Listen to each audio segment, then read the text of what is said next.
అప్పుడు అతనితో నేనును నాతో అతడును కలిసి భోజనం చేయను. అది ఎట్లా సాధ్యం? మన లోపలికి వచ్చి మన ఇద్దరు ఎట్లా భోజనం చేయగలం?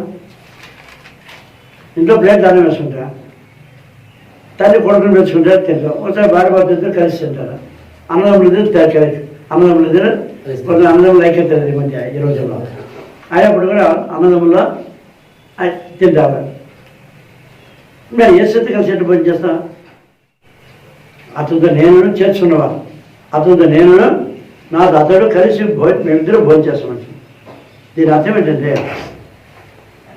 ఇప్పుడు వాక్యం ఆయన మనతో మాట్లాడుతుంది, ఆయన మాట్లాడదు ఆయనే సేవకుడుగా. ఆ వాక్యం హృదయంలో చేర్చుకున్నట్లయితే ఆయన చేర్చుకున్నాడు. ఆది వాక్యం ఉండేనా? వాక్యం దేవుని ఉండేనా? వాక్యం దేవుడే. అప్పుడు ఆయన చేర్చుకున్నట్లయినా వాక్యం దేవుడు కాబట్టి నువ్వు దేవుడు నాకు శ్రద్ధ విన్నట్లయితే దేవుడిని చేర్చుకున్నట్టు లెక్క. అందుకే ఆయన మనం నేను కలిసి భోజనం, అతనితో నేను నాతో అతడును కలిసి భోజనం. ఈ మనలో మన బయలుపరచడం అదేనమాట అర్థం. అందుకే సొలొమోను అంటున్నాడు, సొలొమోను నాకు ఎలాంటి మందిని కడదువయ్యా, ఆకాశ సింహాసం భూమి నా పాదపెట్టు. నేను మనిషి హస్తకృతాలలో నివసిస్తున్నాను, మనిషి గదిలో నేను నివసిస్తున్నాను, నా ఇంట్లో నేను నివసిస్తాను. మనం ఆయన ఇల్లు అంటున్నాం చూసారా, మనలోకి రావాలని ఆయన ఆశిస్తాం. ఇంకోటి ఏమంటే ఆయనకు ఒక ఆత్మీయ మందిరం. ఈ మందిరం రాళ్ళతో కట్టే మందిరం, అవునా? ఈ మందిరం రాళ్ళతో కట్టే అంటే వాక్యం మొత్తం సత్యమే. ఇద్దరు ముగ్గురు చదవండి, ఎందుకు చదవాలి? మొత్తం 18 ఏలనగా ఇద్దరు ముగ్గురు నా నామమున ఎక్కడ కూడి ఉందరో అక్కడ నేను వారి మధ్యన ఉందును. ఎక్కడ ఇద్దరు ముగ్గురు ఎక్కడంటే పలానా మంచేశ్వర బిల్డింగ్ చెప్పలేదు, పలానా గొప్ప పెద్ద పెద్ద చర్చెస్ ఐశ్వర్యుడు చర్చలు అని చెప్పలేదు.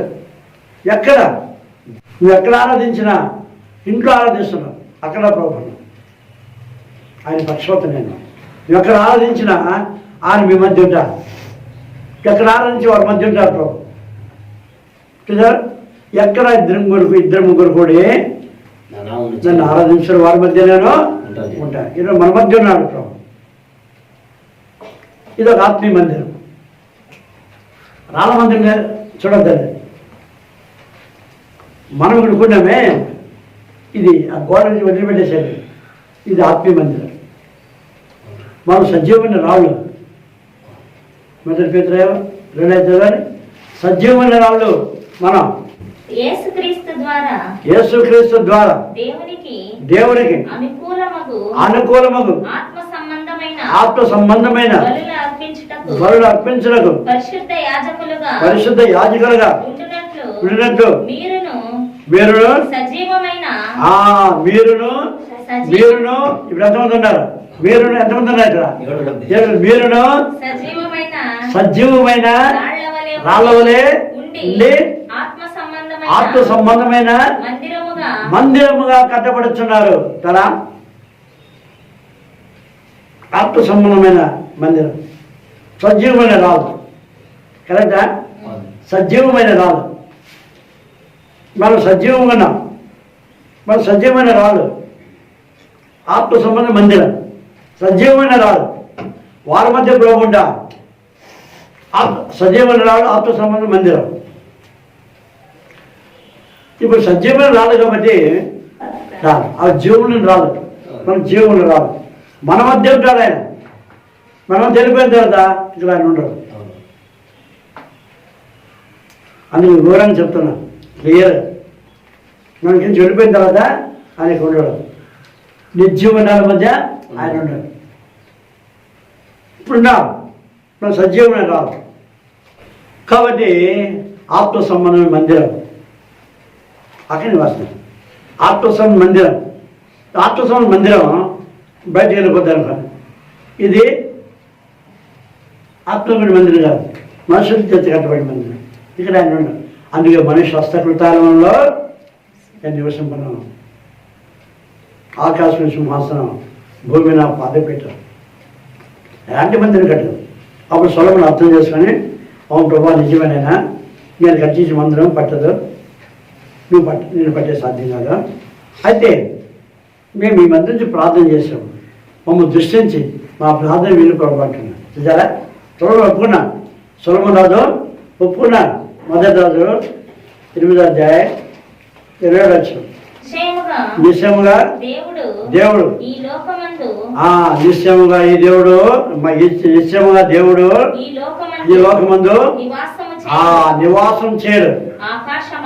ఆకాశ మహాకాశములో సైతము నిన్ను పట్టజా. ఒప్పుకుంటున్నాడు సొలొమోను. మందిరం కట్టించాడు, విలువైన మందిరం. కానీ ఆకాశ మహాకాశములో నిన్ను పట్టజాలు. నేను కట్టించిన ఈ మందిరము ఎలా పట్టును? ఒప్పుకున్నా, ఎలా పట్టును? తర్వాత అయినను యెహోవా నా దేవా మీ దాసుడైన నా ప్రార్థనను విన్నపమును అంగీకరించి ఈ దినమున నీ దాసుడైన నేను చేయు ప్రార్థనను పెట్టు మొరను ఆలకించు. మా ప్రార్థన వింటే సాగు. నువ్వు నివాసం చేయి, కాళ్ళు పెట్టుకునే స్థలం ఇదే మంచి. కానీ మేము చేసే ప్రార్థన ఆలోచించి మమ్మల్ని కాపాడు. నీ అధ్యాయం చదువుకున్నట్లయితే ఎక్కడి ప్రజలు యుద్ధానికి పోయి నీ ఆలందరిని చూసి ప్రార్థన చేస్తావు. అప్పుడు ప్రార్థన ఆలోచించు, శత్రువు చేసి విడిపించు అంటారు. అదే పూర్తి చదువుకోండి. అలా ఉందన్నమాట. ఇక ఆల వైపు తిరిగి మేము ప్రార్థన చేస్తాం, మా ప్రార్థన ఆలోచించు ప్రభావం నేను ప్రార్థన చేస్తున్నాను సులభం.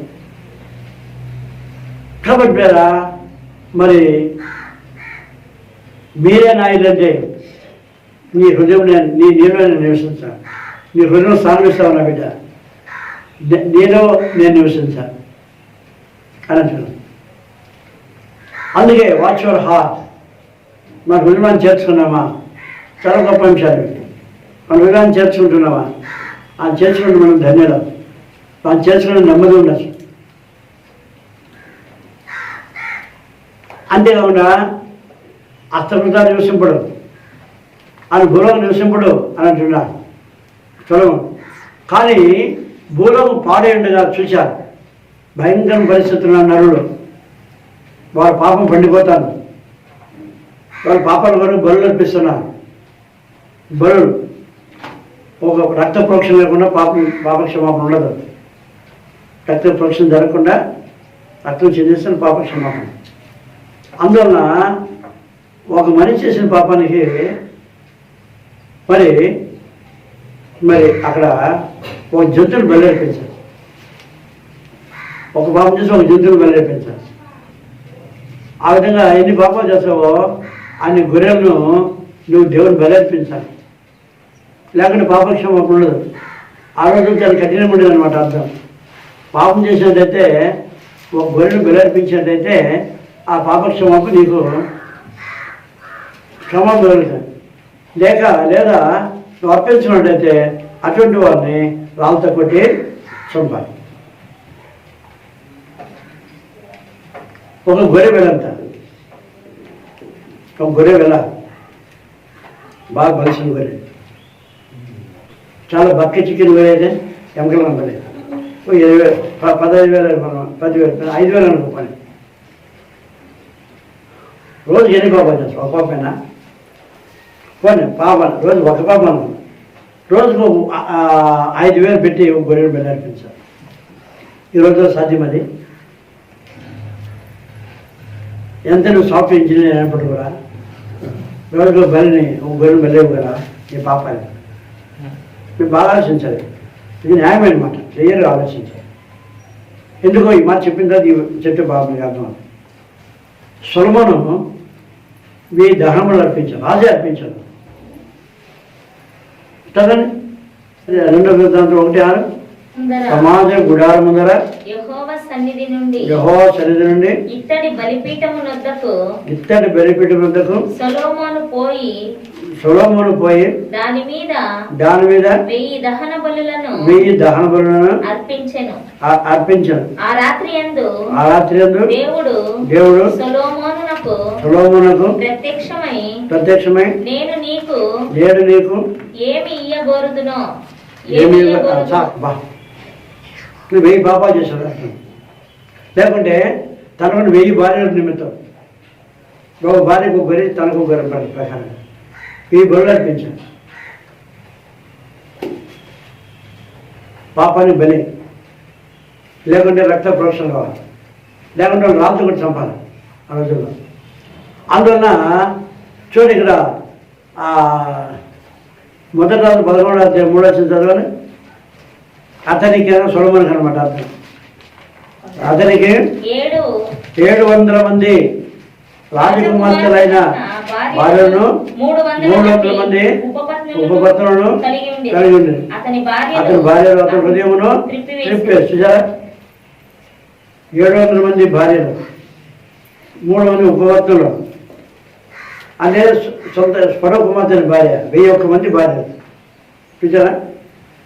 అందులో సొలొమోను ఆ బలిపీఠం పైన 1000 దహన బలులను, కానీ 1000 పాపాలు చేశారు, 1000 దహన బలి. అదే మన ఒక పాపానికి ఒక గొర్రెను.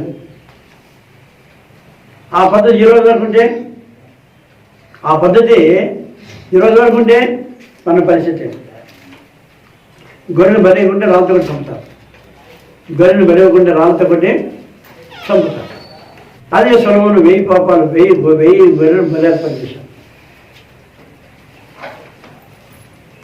అందుకే దేవుడు ఆలోచించారు, ఆహా మహిమను దేవుడు లోకంలో నివాసం చేయడానికి కూడా వాక్యం చదివాము మనం. కానీ ఆయన తలంచుకున్నాడు, అరే ఓ పాపను బలి అర్పించిన గొర్రెను రాబోరోజు భవిష్యత్తు ఎరిగినవాడు ఆయన. అందుకే ఆయన వర్తమాన భూత భవిష్యత్తులో ఉన్నవాడు అని పేరు. ప్రకటన 1వ అధ్యాయం 8వ వచనం ఉంది. వర్తమాన భూత భవిష్యత్ కాలంలో ఉన్న దేవుడు ఆయన. అల్ఫయు ఓమేగయు నేనే, వర్తమాన భూత భవిష్యత్ కాలంలో ఉండువాడు నేనే అని సర్వాధికారి అయిన దేవుడు చెప్పుచున్నాను. వర్తమాన భూత భవిష్యత్తులో ఉన్నవాడు నేను. వర్తమాన భూత భవిష్యత్ కాలం. వర్తమాన కాలం అంటే జరిగే కాలం, భూతకాలం అంటే జరిగిపోయిన కాలం, భూతకాలం అంటే జరిగిపోయిన కాలం, భవిష్యత్ కాలం జరుగబో కాలం, వర్తమాన కాలం ఇది జరిగే కాలం, భూతకాలం గడిచిపోయిన కాలం, వర్తమాన భూత భవిష్యత్ కాలం జరుగబో కాలం, భవిష్యత్తు. అని అబ్రాహ్మణ యెహోవా ఈరే ఆయన చూసుకుంటారు, నా కుమారుడు బలికి గొర్రెని ఆయనే చూసుకుంటారు అన్న. ఆ స్థలానికి యెహోవా ఈరే పేరు పెట్టారా? ఆదికాండం 22:13. అప్పుడు అబ్రాము కన్నెచ్చుగా పొదలు కొమ్ములు తగిలిన ఒక పెట్టెడు వెనుక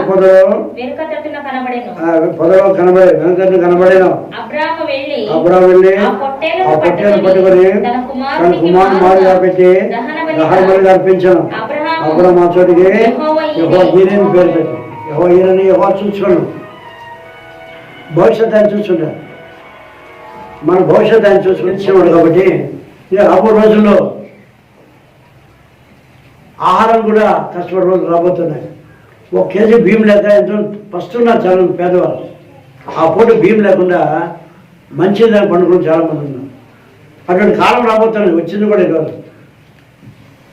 అలాంటప్పుడు ఒక గొర్రెనట్టు బలేము కాదు. 1 కేజీ బియ్యం కొనలేని వారు 1 గొర్రెను కొనగలరా? ఆలోచించాలి బాగా. కొనలేదు.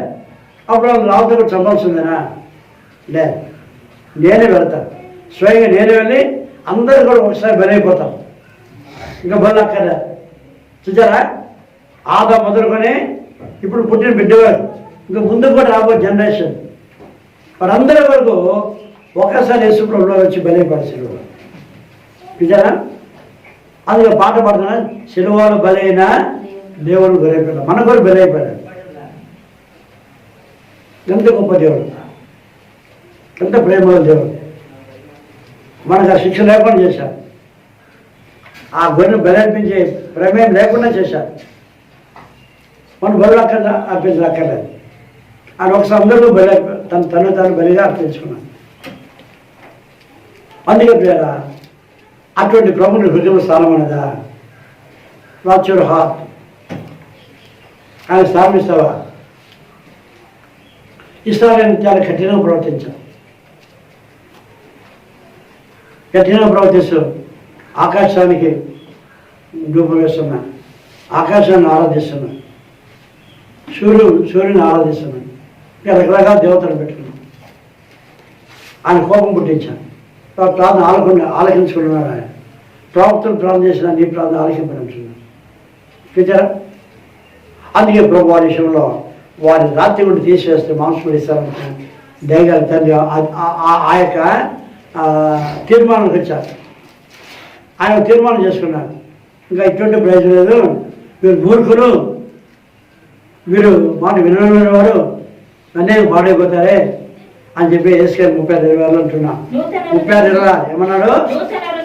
నూతన హృదయం నీకు ఇచ్చేది, నూతన స్వభావం మీకు కార్యం చేసేది. రాత్రి గుండి మీరు తీసివేసి మాంసమును ఇచ్చేదాను. మనుషుడు రాత్రి గుండి, ఆ రాత్రి గుండి తీసివేసి మాంసం గుండెను ఇచ్చేదాను. రాయి గట్టి ఉంటుంది కదా, మాంసం మెత్తగా ఉండదు. రాయి గట్టి ఉంటుంది, మాంసం మెత్తగా ఉంటుంది. మాంసం అంటే మెత్తని హృదయం అయితే దేవుని వాక్యం బాగా వింటారు, ఆయన అంగీకరిస్తారు, ఆయన స్తుతించి ఆరాధిస్తారు. కాబట్టి మీకు మాంసం కూడా ఇస్తానంటున్నాను. రాత్రి నీళ్ళు పోసి నీళ్ళు పీల్చుకోరు, భూమి పీల్చుంటుంది. అంటే జీవజలం ఆ రాత్రి గుండి పైన పోతే ఏం ప్రయోజనం ఉంటుంది? అది జారిపోతాయి. మాంసం అయితే భూమి మెత్తగా ఉంటుంది, నీళ్ళు మెత్తని ఆ నీళ్ళు పీల్చుకుంటుంది భూమి. అదే కన్నడలో మంచి పద్యం చెప్పారు, అది వింటే మంచిది. మూర్ఖానికి బుద్ధి అని మాత్రం నూరుకాల హెలిదరు గొడ్డల్లో నీరు గడిదరు, ఆ కళ్ళు ఇరుకులు పోయారు. అదే రాయి పై నీళ్ళు పెడితే ఆ రాయి పీల్చుకుంటుంది. అదే నేను భూమి పైన పోతే భూమి పీల్చుకుంటుంది. మెత్త హృదయం రాత్రి గుండె మీరు తీసి మాంసం ఇచ్చేది అంటున్నప్పుడు, రాత్రి గుండె మీరు తీసుకొచ్చి మాంసం ఉండినా ఇలా మాంసం ఉండే గల దేవుని వాక్యం అంగీకరిస్తారు, రాత్రి గుండె గల దేవుని వాక్యం వినరు, చేస్తారు. అది కరుణగల కృపగల దేవుడు ఇస్రాయేల్ అంటున్నారు, మీకు మాంసం కూడా ఇస్తారంటున్నారు. అంత ప్రేమ దేవుడు కదా పేరా. ఈరోజు కూడా ఇస్రాయల్ వంశం, ఈరోజు కూడా ఇస్రాయల్ ఉన్నారు ప్రపంచం, ఇస్రాయల్ దేశం ఉంది. ఈరోజు చాలామంది రాత్రి గుండె కలిగి ఉన్నారు. తాము ఎంతగా దగ్గర చేసి మాంసం వేయాలన్నా కూడా వారు పొందలేకపోతే దేవుడు వాటిని వినలేకపోతున్నారు. యేసుని సిలువ వేశారు, ఆ సిలువ వేయబడినవాడు వర్ణవాని కుమార్ మెస్సియా తిరగాలని, ఇంకా యేసు రాలేదని టైటస్ చక్రవర్తి యుద్ధంలో పడగొట్టి యెరూషలేము మొండిగోడలు మిగిలింటే ఆ మొండిగోడ చేతులు పెట్టి మెస్సియా తిరగాల అని పేరు. అంత మూర్ఖం చూడండి. ఇంకా ప్రభుత్వం చాలా నమ్మలే ఇస్తారు. కాబట్టి మనం ధన్యులం, మనమంతా ధన్యులం. కాబట్టి వాచ్ యువర్ హార్ట్ అని అంటున్నాను. మీ హృదయాన్ని పరీక్షించండి, నా స్థానం ఉందా లేదా కానీ ఆలోచించండి. అందువలన ఈ యొక్క మరి యేసు ప్రభు మరి దేవాదేవుడు మనిషి రూపంలో లోకానికి వచ్చాడు, ఆయన చేర్చుకున్నాడు. అప్పుడు మాట చెప్తున్నాను, ఒక సైంటిస్ట్ పార్క్లో పోతున్నాను, చీమలు కనిపెట్టాయి. ఏమో కొత్త విషయం రీసెర్చ్ పని, కొత్త విషయం కనిపెట్టి చీమలు అతను పరిగెత్తిపోతున్నాయి. ఎందుకు పరిగెత్తిపోతే యోచన చేశారు. సో నేను దృష్టి పర్వతంగా కనిపిస్తున్నాను. ఒక నేనే వాటర్ వెళ్ళి వాటర్ వెళ్ళి చీమలు వెళితే మనం చేర్చుకుంటాయి కదా. అదే యేసు కూడా ఇదే రూపంలో ఇదే మహామహిమతో ఇదే తేజస్సు అయిపోతే చీమలాగా మనం మాడిపోతారు, పారిపోతారు అంతా. వద్దు, వాళ్ళ రూపం ధరించుకుంటాం. మనుషులు ధరించి మనుషులు వెళ్తే వాళ్ళని చేర్చు. ఆయన మనిషి రూపంలో వచ్చారు. అయితే మనిషి రూపంలో లోకానికి వచ్చి మరి మనందరం ఆయన మనుషులతో వచ్చాడు కాబట్టి మనుషులను చేర్చుకున్నాం. మనుషుల వాక్యమైన మనుషుల ఆధార స్వస్థత పొందారు, మనుషుల ఆధార రక్షణ పొందారు. అది మనిషి రూపంగా వచ్చారు. ఇప్పుడు చూడండి చాలామంది ఈ నార్త్ ప్రదేశాల్లో ఉత్తరప్రదేశ్లో అక్కడ యవనస్తులు సేవ చేస్తున్నారు. పోయి యవనస్తులు సమర్పించుకొని అక్కడ సేవకు వెళ్ళారు. ఉదాహరణ చెప్తున్నా, లంబాడీసు కోయ వాళ్ళ సేవ చేస్తారు. వాళ్ళ సేవ చేయడం చాలా కష్టం. నువ్వు సూట్ బూట్ హ్యాట్ వేసుకుని పోయి కంటే రాదా ఒక కమ్మే వాకింగ్ చేస్తే తింటారా తింటారు. నువ్వు వాళ్ళ డ్రెస్ వేసుకుంటే అందుకే యవనస్తులైన వారు తమను తగ్గించుకొని యవనస్తులైన వారు లంబాడీ డ్రెస్ వేసుకొని కానీ కోయ వాళ్ళు డ్రెస్ వేసుకొని కోయ వాళ్ళ మధ్య ఫ్రెండ్షిప్ చేసుకుని వాళ్ళ భాష నేర్చుకున్నాం. వాళ్ళ భాష నేర్చుకొని వాళ్ళు వాకింగ్ చేస్తారు. వాళ్ళు తిండి తింటుంది. అదేదో తిండి మనకు తెలియదు. నువ్వు మంచి రాజభోజనం తినేటువంటి వాళ్ళు అక్కడ పోయి వాళ్ళ వేటాడి తెచ్చినటువంటి ఆ ఉడతలు కుందేళ్ళు ఈ మాంసం చేసుకుంటే అడవి మరికలు అడవి చిక్కేటువంటి ఆకుకూరలు రోజు తగ్గించుకొని వాళ్ళ భోజనం ఏం చేస్తుంది. వాళ్ళ భాష నేర్చుకున్నాం. వాళ్ళ డ్రెస్ వేసుకుంటున్నాం. టీచర్ అప్పుడు ఫ్రెండ్షిప్ అయిన తర్వాత అప్పుడు వాకింగ్ చేసి వింటాను. మా మాటలు వింటాను. అప్పుడు వాకింగ్ చేసి వాళ్ళు వింటున్నాను. టీచర్ అందువల్ల యేసులో కూడా అది ఏ రూపంలో వచ్చేది ఎవరు వినలేదు. అందుకే మనుషు రూపం వచ్చాడు కాబట్టి మనుషులు ఆయన చేర్చుకోండి. ఈ గొప్ప సత్యాన్ని మనం మర్చిపో. ఆ విధంగా మనం ప్రభు యేసుని హృదయం చేర్చుకోండి. మనం ఆ ఇల్లు కాబట్టి ఆయన ఇంటికి ఆయన వచ్చాడు. అభ్యంతరం లేక ప్రభావ రెండు ప్రభావం ఆయన ఆహ్వానించి దాని మహిమ జిగానికి అందరూ గొప్ప మేడకు ఆ నిత్యార్థం వాడు మన శాస్త్రములకు ఆత్మతని సాయం చేసేది వచ్చున్నాడు. ఆమె ఈ వాచ్ యువర్ హార్ట్ అనే అంశం ఇంకా అది ముగించిపోలేదు. ఇంకా ఉన్నాయి. ఇంకా హార్ట్ గురించి చెప్పాలని చాలా అంశాలు ఉన్నాయి. అది నెక్స్ట్ ఎపిసోడ్ మనం చూద్దాం. ప్రార్థన చేస్తున్నాం. ప్రభాదాయమైన కృపల తండ్రి ఆశ్చర్యకరుడు స్తోత్రం చేస్తున్నా. ఇంకా ప్రభా చక్కని వాక్యాన్ని మాకు అందించారు. విన్న ప్రతి ఒక్కరిని ప్రపంచమంతా ఎంతమంది వింటున్నారు ప్రభా. ప్రతి ఒక్కరి దీవుని ఆశ్రయించి ప్రతి ఒక్కరి ప్రభావ మేము ప్రత్యేక దీవుని కుమ్మరించి వారి కొరత తీర్చు. మీ ఐశ్వర్యతనైనా దేవత ఐశ్వర్యం చొప్పున క్రీస్తు మహిమలో మీ ప్రతి అవసరం తీర్చు. వాగ్దానం బిడ్డ కొరత తీర్చండి. మీరు మహిమ పొందమని కొద్ది దినకుమ్మల పెళ్లి కుమారే రానైనా యేసు బ్రదర్ వేడుకొంటున్నాం తండ్రి. ఆమె ప్రభు యేసు క్రీస్తు యొక్క కృపయు తండ్రి అయిన దేవుని యొక్క ప్రేమయు పరిశుద్ధాత్మిక అన్యోన్య సహవాసమును చేయని మనందరి మళ్ళా మన ప్రభుత్వపర్యంతం సదాకాలం తోడైండును గాక. ఆమె